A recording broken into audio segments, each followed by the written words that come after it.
Pemerintahan Presiden Prabowo Subianto dihadapkan sejumlah tantangan untuk menyikapi transisi energi hingga penggunaan energi baru terbarukan.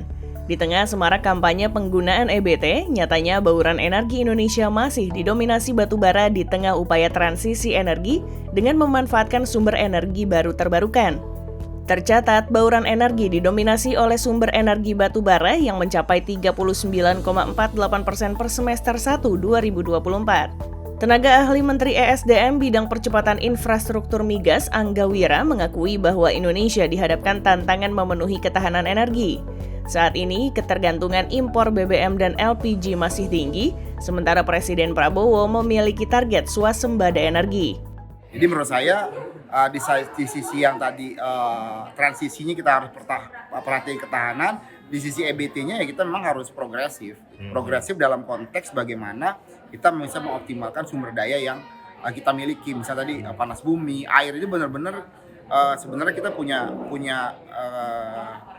keunggulan komparatif dan kompetitif yang bisa kita optimalkan. Hanya memang tadi kan ada biaya investasi misalnya OPEX-nya yang besar gitu. Nah, itu kan bisa diberikan insentif oleh pemerintah apa infrastrukturnya bisa sharing dan lain sebagainya dengan pembiayaan dari APBN itu juga saya rasa bisa menjadi suatu strategi juga. Di sisi lain, upaya transisi energi juga dihadapkan tingginya ketergantungan kepada energi berbasis fosil. Untuk itu, Sekretaris Jenderal HIPMI ini juga berharap narasi publik jangan seakan ditabrakan.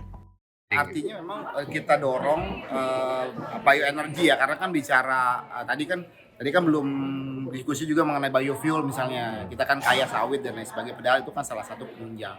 Nah, jadi menurut saya itu harus tetap berjalan beriringan ya, optimalisasi. Karena kalau kita bicara konsumsi BBM kita gitu kan, dengan produksi kita kan masih jauh gitu.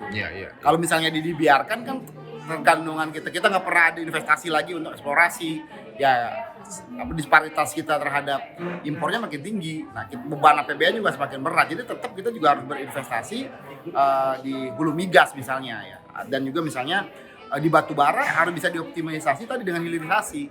Jadi kandungan batu bara yang kita miliki ini tidak hanya dikonsumsi oleh IPP, tapi kan bisa didorong hilirisasi. Di sisi lain, untuk mendorong penggunaan EBT, pemerintah perlu memilih prioritas pengembangan sumber daya alam. Direktur Eksekutif Center of Reform on Economics Indonesia, Muhammad Faisal mengatakan, berdasarkan sumber daya yang ada, yang paling realistis untuk dikembangkan adalah panas bumi. Adapun potensi PLTS dapat dikembangkan tetapi hanya sebagai pelengkap saja. Dibandingkan panas bumi dan juga hydro yang dia bisa dipakai ke misalkan ke kawasan industri gitu ya. Kalau sekarang kan misalkan smelter kalau nggak pakai batu bara, kalau pakai solar panel kayaknya nggak bisa lah gitu ya. Nah, jadi mesti yang setara dari sisi kekuatannya gitu ya. Dan kalau kita lihat dari realisasinya juga kan yang dari yang pie chart yang saya tampilkan tadi, yang paling besar kan sebetulnya kan yang panas bumi ya. Nah, dan hydro itu beberapa juga yang disebut sama Pak Angga. Nah, jadi itu. Jadi perlu ada peta dari EBT-nya juga. Kalau sekarang kan memang masih EBT dalam satu kesatuan ya. Padahal dia macamnya banyak, karakteristiknya banyak. Artinya kalau kita berbicara mana yang paling prioritas, kita juga harus melihat satu persatu tuh yang EBT-nya gitu.